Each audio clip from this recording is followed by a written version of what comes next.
अस्सलाम वालेकुम रहमतुल्लाहि व बरकातहू। प्यारे बच्चों, वेलकम टू मकाम्स ऑनलाइन क्लासेज। बच्चों, अपन चैप्टर नंबर 3 कर रहे हैं और पिछले लेक्चर के अंदर हमने देखा था कि अवकाश ग्रहण करने वाले साझेदार को उसकी देय राशि का भुगतान किस किस तरीके से किया जाता है। आज हम करेंगे कि एक साझेदार जब रिटायर होता है तो फर्म जो है उनके जीवन पर बीमा पॉलिसियां लेती है, उन बीमा पॉलिसियों का समायोजन किस तरह से किया जाएगा।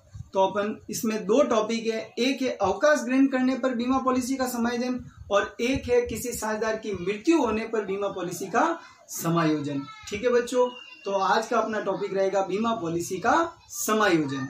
इसमें पहली आती है निवृत्ति की दशा में जीवन बीमा पॉलिसी का समायोजन, यानी अवकाश ग्रहण करने पर बीमा पॉलिसी का समायोजन किस प्रकार से किया जाएगा। ठीक है बच्चों, देखिए अवकाश ग्रहण करने पर बीमा पॉलिसी का समायोजन दो तरीके से होगा।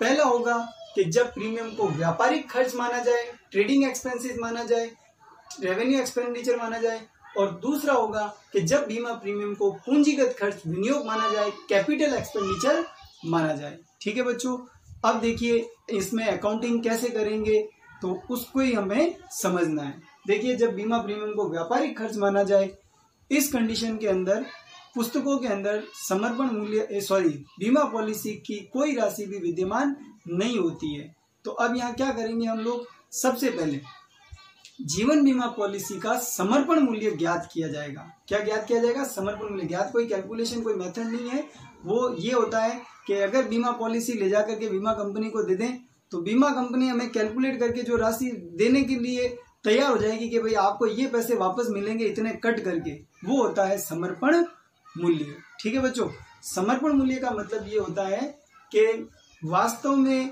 बीमा पॉलिसी को बीमा कंपनी को समर्पित करने पर प्राप्त होने वाली राशि, बीमा कंपनी से बीमे की प्राप्त होने वाली राशि, वो होता है समर्पण मूल्य कहलाता है। क्या कहलाता है? समर्पण मूल्य। इंपॉर्टेंट भी है, कई बार एग्जाम में पूछा भी गया है कि समर्पण मूल्य क्या होता है। तो बीमा पॉलिसी को बीमा कंपनी को समर्पित करने पर प्राप्त होने वाली राशि समर्पण मूल्य कहलाती है। ठीक है बेटा, तो देखिए अब यहाँ पे समर्पण मूल्य, तो ये तो हो गया उसका अर्थ समर्पण मूल्य का।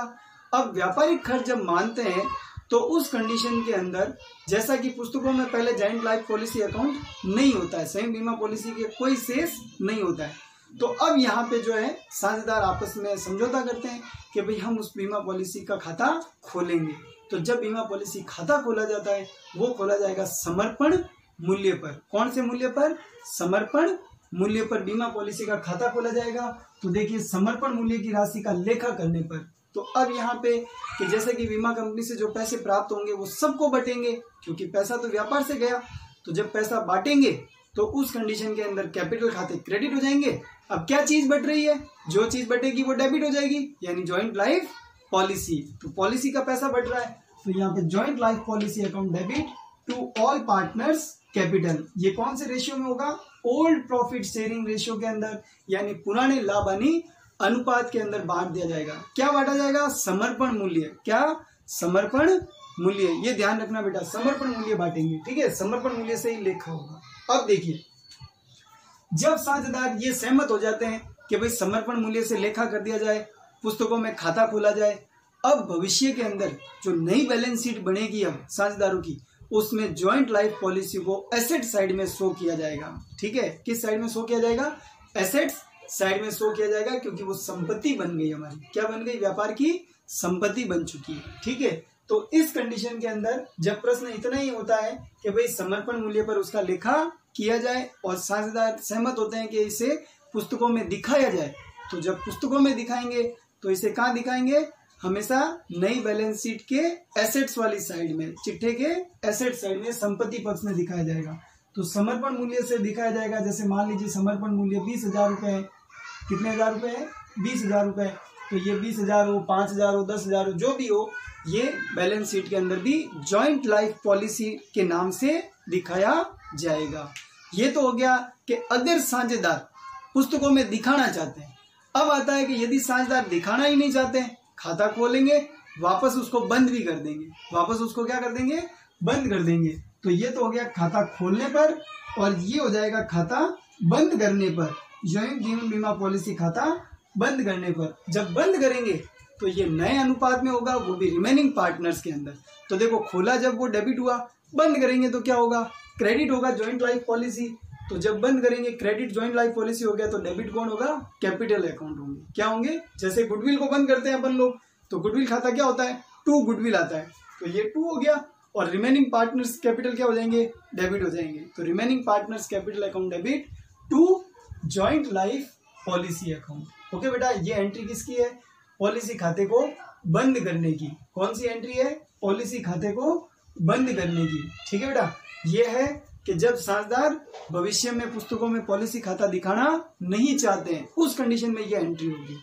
अब अगर चाहें तो इन दोनों की एक एंट्री भी कर सकते हैं हम लोग। कितनी एंट्री कर सकते हैं, एक एंट्री, और वो होती है gaining partner to sacrificing partners capital. Gaining partner to sacrificing partner, जिसको हम remaining partners capital account debit to retiring partners capital account भी कह सकते हैं। ठीक है, क्योंकि देखो यहाँ पे डेबिट हो रहे हैं, यहाँ पे क्रेडिट हो रहे हैं, तो जो डिफरेंट अमाउंट है उससे भी इसको एडजस्टमेंट कर सकते हैं। बिना खाता खोले उसका समायोजन करना, उसको कहते हैं बिना खाता खोले समायोजन करना, समर्पण मूल्य का।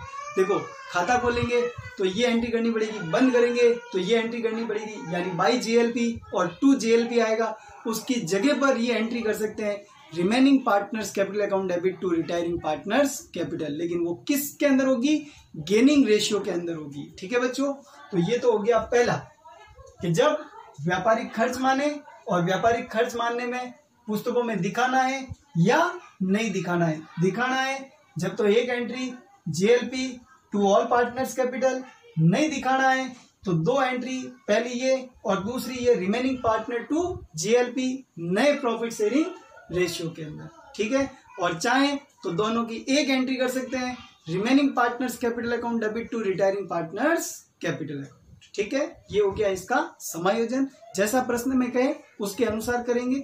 अब आता है कि यदि प्रश्न कहता है या साझेदार ये समझौता कर लेते हैं कि भाई हमें तो वास्तव में बीमा पॉलिसी अब रखनी ही नहीं है, बीमा कंपनी को दे दो और पैसे प्राप्त कर लो। ये तो था सिर्फ अपन ने कि भाई बीमा कंपनी को दिखाया कि हमें कितने पैसे मिलेंगे, तो वो हो गया कि बांट न करना, है ना। लेकिन अब वास्तव में देना चाहते हैं, दे दी और पैसे लेके आ गए, तो उस कंडीशन के अंदर पहले पैसे प्राप्त होंगे।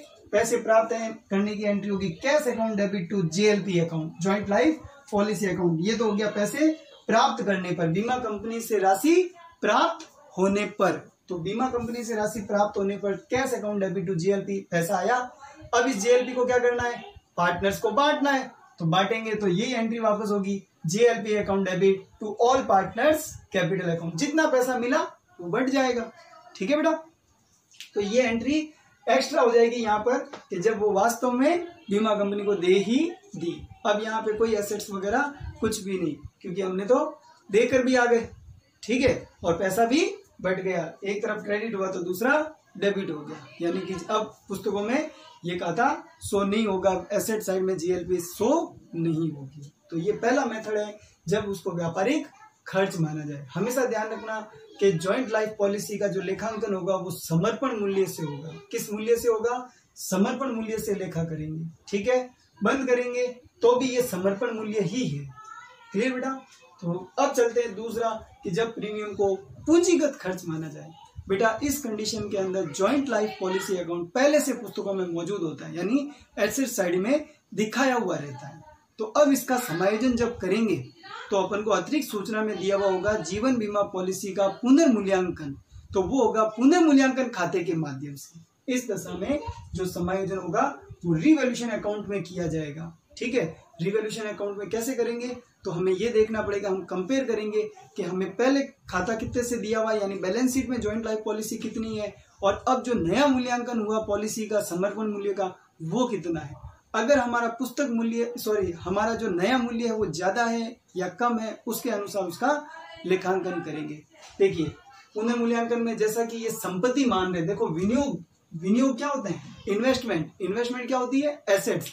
तो अगर एसेट्स बढ़ेगी तो रिवैल्यूएशन के बाई में, क्रेडिट साइड में, और ये घटेगी तो रिवैल्यूएशन के डेबिट में, टू वाली साइड में। तो कुल मिला के इसका समायोजन किस में करेंगे, रिवैल्यूएशन अकाउंट के अंदर। किसके अंदर करेंगे, रिवैल्यूएशन अकाउंट के अंदर। ठीक है बेटा, तो पूंजीगत खर्च मानने पर हमेशा लेखांकन किसमें होगा? रिवॉल्यूशन अकाउंट के अंदर। किसके अंदर होगा? वो भी निवर्ती की दशा में है बेटा, मृत्यु वाली नहीं, निवर्ती की दशा के अंदर। ठीक है, यानी कि अवकाश ग्रहण करने पर हमेशा ध्यान रखना कि रिवॉल्यूशन अकाउंट में समायोजन होगा, बढ़ना और घटना। अब ये तो हो गया कि भाई बढ़ना और घटना मूल्य तो ये करेंगे, लेकिन अगर साझेदार सहमत होते हैं कि हमें अब ये भविष्य के अंदर खाता शो नहीं करना है, पुस्तकों में ज्वाइंट लाइफ पॉलिसी नहीं दिखानी है, तो नहीं दिखानी है, जब ये समझौता हो गया तो इसका मतलब हो गया बीमा पॉलिसी खाते को बंद करना है। तो बंद करने में ये कि ये एंट्री करेंगे यहाँ पर remaining partners capital account debit to JLP यानी ज्वाइंट लाइफ पॉलिसी अकाउंट। ये देखो मैंने लिखा सेम एंट्री, यदि शेष साझेदार संयुक्त जीवन बीमा पॉलिसी खाते को बंद करना चाहे तो बंद करना चाहेंगे तो एंट्री ये कि ये होगी remaining partners capital account debit to joint life policy account. ठीक है बच्चों, तो ये हो गया हमारा पॉलिसी खाता बंद करना। अब देखो यहाँ पे पहले से खुला हुआ है तो खोलने की जरूरत नहीं, यहाँ तो खुला हुआ भी नहीं था इसलिए समर्पण मूल्य से खाता खोला, यहाँ पहले से खुला हुआ है तो खाता खोलने की जरूरत नहीं। तो अब यहाँ पे जो भी मूल्यांकन होगा समर्पण मूल्य का, तो वो हमें ये देखना है कि अगर ज्यादा हुआ या कम हुआ तो वो किसमें समायोजन करना है? रिवॉल्यूशन अकाउंट के अंदर। ठीक है बच्चों, और अगर बंद करने का कहते हुए तो हम जो भी उसका नया मूल्यांकन हुआ उस मूल्यांकन में उसको क्या कर देंगे? बंद कर देंगे। ठीक है, फिर आता है इसमें भी कि यदि जीवन बीमा पॉलिसी को वास्तव में समर्पित कर दिया जाए। अब यहाँ पर भी इन्होंने बीमा पॉलिसी जैसे रिटायर हुआ तो अपने पास नहीं रख के वास्तव में बीमा कंपनी को दे दी और पैसे लेके आ गए, तो पहली एंट्री तो वो की होगी पैसे लाने की, cash account debit to joint life policy account. ठीक है, cash account debit to joint life policy account. ये मैंने देखो पहली एंट्री सेम लिखी है यहाँ पे, सेम का मतलब ये पहली एंट्री करेंगे cash account debit to joint life policy account. अब दूसरी एंट्री इस बात पे डिपेंड करेगी, देखो ये पैसा लाना और ये बांटना। अब पैसा सिर्फ कौन सा बटेगा? जो डिफरेंट अमाउंट होगा। डिफरेंट अमाउंट का मतलब है कि जो वास्तव में पैसे प्राप्त हुए और जो समर्पण मूल्य है पुस्तकों में दिखाया हुआ मूल्य, उन दोनों का अंतर। फॉर एग्जाम्पल देखो, जैसे मान लीजिए कि बुक वैल्यू जो दे रखी है अपन को पुस्तकों में, जो संयुक्त बीमा पॉलिसी खाता दे रखा है वो हमें दे रखा है 20,000 रुपए। कितने हजार रुपए? 20,000 रुपए। और हमने जो कैश प्राप्त किया वो डिपेंड करेगा कि बांटना है या इनसे वसूल करना है, बांटना है या इनसे वसूल करना है।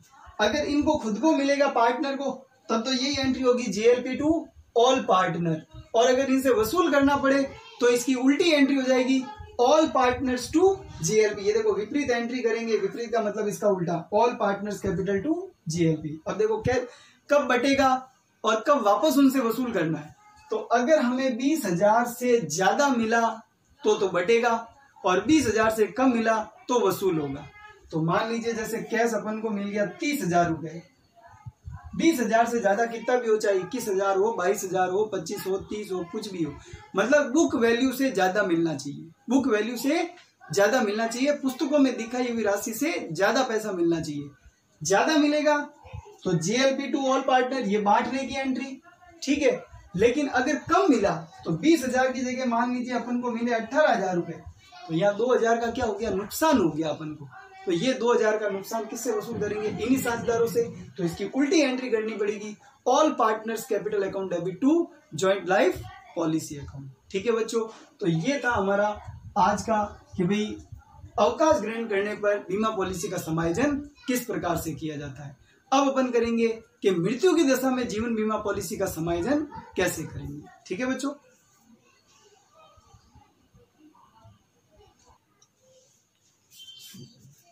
देखिए बेटा, अब अपन करेंगे मृत्यु की दशा में बीमा पॉलिसी का समायोजन।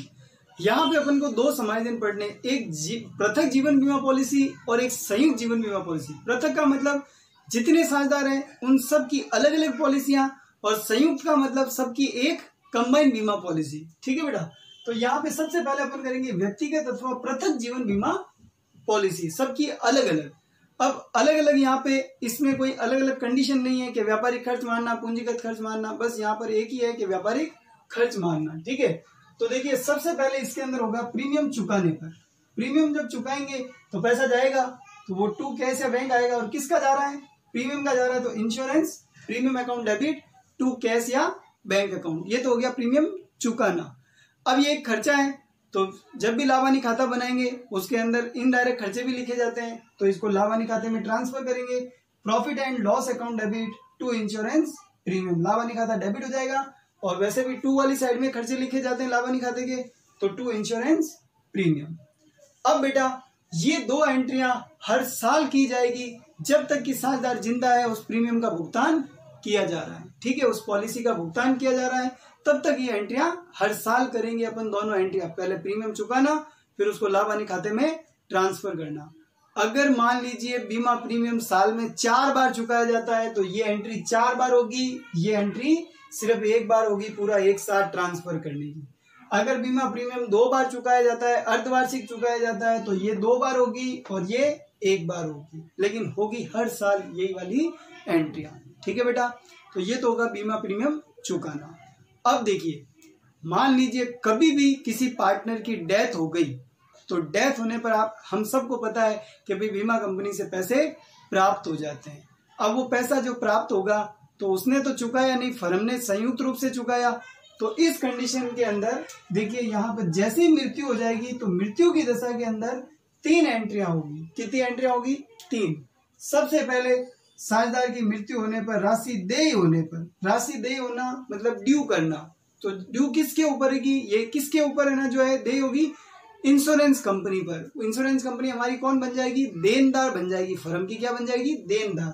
तो यहाँ पे एंट्री होगी insurance company account debit to life policy of डिकीज पार्टनर, जो मृत्यु हो गई जिसकी, उसकी। यहाँ पर मान लीजिए जैसे 3 पार्टनर अपने पास A, B, C, इनका प्रॉफिट रेशियो अपन को जैसे मान लीजिए दिया हुआ है 2:1, ठीक है। पॉलिसी भी कंपनी ने ले रखी है, सबके अलग अलग ले रखी है। मान लीजिए कि भाई 50,000, 50,000, 50,000, 50,000, 50,000 और 50,000 रुपए की बीमा पॉलिसियां ले रखी है, ठीक है। सबके जीवन पर अलग अलग ले रखी है। अब यहाँ पे 50,000 का जो भी प्रीमियम चुकाया जाता है वो तो एंट्री करेंगे, लेकिन जब मृत्यु हो जाएगी तो मान लीजिए कि यहाँ पर A की मृत्यु हो जाती है। किसकी मृत्यु हो जाती है? A की मृत्यु हो जाती है। तो मृत्यु होने पर सबसे पहले राशि देय करेंगे insurance company account debit to life policy of डिकीज पार्टनर, 50,000 रुपए से ये एंट्री होगी। अब वास्तव में बीमा कंपनी से जब वो क्लेम हो जाएगा, अपन दावा करते हैं, उसको एप्लीकेशन देते हैं बीमा कंपनी को, जो भी है मृत्यु प्रमाण पत्र देने पर वो बाद में हमें पैसे देती है। तो अब जब वो पैसा देगी तो पैसा प्राप्त होने पर, राशि प्राप्त होने पर cash account debit to insurance company account, ये एंट्री हो जाएगी क्योंकि पैसा मिल रहा है और देने वाली कौन है? Insurance company. तो cash account debit to insurance company account. Okay बच्चों, फिर इसके बाद में जब ये पैसा मिलेगा तो अब इस पैसे को हमें क्या करना है? बांटना है। किसके अंदर बांटना है? साझेदारों के अंदर बांटना है, सभी के अंदर। लेकिन यहाँ जब पैसा बटेगा तो किस टाइप से बटेगा वो ध्यान रखना। एक बटेगा बेटा, जो A की मृत्यु हो गई, ये 50,000 रुपए तो बटेंगे, प्लस यहाँ पे देखो ये लिखा हुआ है लाइफ पॉलिसी ऑफ डिकीज पार्टनर अकाउंट डेबिट, यानी कि ये डेबिट हो गया। इस पैसे को बांटना है साझेदारों के अंदर, तो लाइफ पॉलिसी ऑफ डिकीज partner account debit to all partners capital account. लेकिन इसी दिन जो ये शेष साझेदार हैं, इन साझेदारों का भी समर्पण मूल्य देखा जाएगा पॉलिसियों का, कि इनकी पॉलिसियों का समर्पण मूल्य क्या है। मान लीजिए कि इन दोनों का समर्पण मूल्य 10-10 हजार रुपए है। कितने हजार रुपए है? 10-10 हजार रुपए। कि अगर अपन इसकी पॉलिसी को भी दे दें, दोनों की B और C की, तो बीमा कंपनी से कितना पैसा मिलेगा?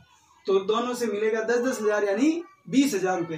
तो अब यहाँ पे ये पूरा मिला करके पैसा बटेगा 50,000, 10,000, 10,000, यानी कि 70,000 रुपए इन सब के अंदर बांटे जाएंगे। कितने हजार रुपए? 70,000 रुपए बांटे जाएंगे। तो देखो इस कंडीशन में एंट्री क्या करेंगे?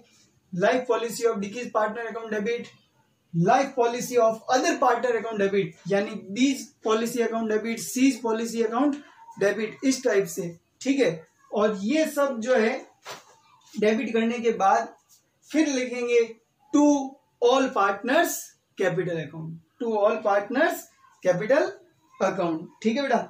और फिर इसके बाद लाइफ पॉलिसी अकाउंट डेबिट, अगर अपन चाहें इन सब का नाम नहीं लिख करके एक ही वर्ड लिख सकते हैं, लाइफ पॉलिसी अकाउंट डेबिट। अब उसमें ये 50,000, 10 और 10 70,000 रुपए डेबिट हो जाएंगे। और इन तीनों पार्टनर्स को जो इनका लाभ हानि अनुपात है, पुराना अनुपात, उस अनुपात में बांटा जाएगा, ठीक है बच्चों। तो ये तो था पृथक जीवन बीमा पॉलिसी। ध्यान रखना प्रीमियम चुकाया जाएगा, लाभ हानि खाते में ट्रांसफर होगा।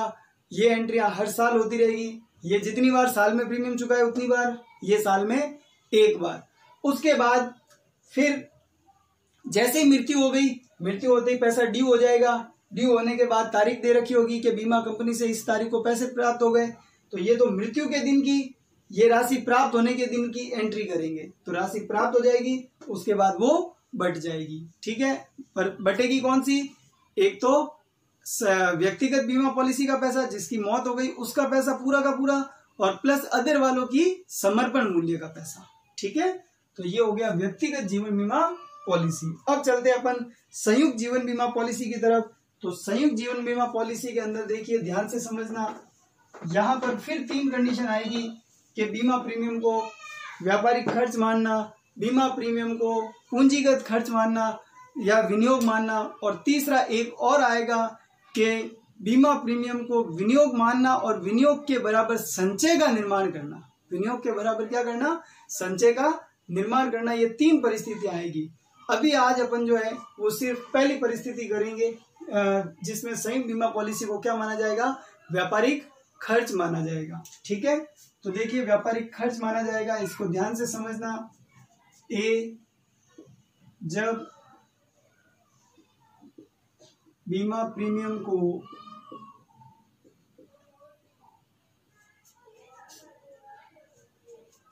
व्यापारिक खर्च माना जाए, इसमें 3 परिस्थितियां आएगी। संयुक्त बीमा पॉलिसी, अब संयुक्त का मतलब क्या है कि भाई 3 पार्टनर है तो तीनों की कंबाइन एक। तो जब संयुक्त बीमा पॉलिसी होती है और किसी एक साझेदार की भी मृत्यु हो जाती है, तो उस कंडीशन में बीमा कंपनी से संपूर्ण राशि प्राप्त हो जाती है। किसी एक की मौत होने पर भी, तीनों की जरूरी नहीं है, किसी एक की भी मृत्यु हो जाती है तो बीमा कंपनी से बीमे की संपूर्ण राशि प्राप्त हो जाती है, ठीक है बेटा। तो देखिए, संयुक्त बीमा पॉलिसी का लेखांकन कैसे करेंगे? 3 तरीके से है, जिसमें पहला है जब बीमा प्रीमियम को व्यापारिक खर्च माना जाए।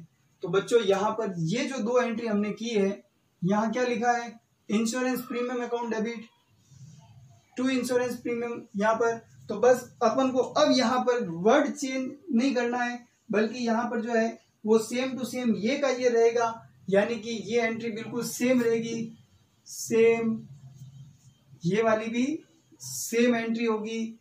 यानी कि प्रीमियम चुकाना, तो प्रीमियम चुकाना insurance premium account debit to cash या बैंक, और दूसरा लाभ हानि खाते में ट्रांसफर करना, तो profit and loss account debit to insurance premium account. ये 2 एंट्रियां इसमें भी सेम टू सेम होगी। किसमें? व्यापारिक खर्च मानने पर, क्योंकि खर्चा है, ये भी खर्चा ही है, व्यापारिक खर्च ही। मैंने अभी कहा था कि इसके अंदर अलग अलग कंडीशन नहीं है, एक ही कंडीशन है, जब बीमा प्रीमियम को क्या माना जाता है? व्यापारिक खर्च माना जाता है। क्या माना जाता है? व्यापारिक खर्च माना जाता है, ठीक है बेटा।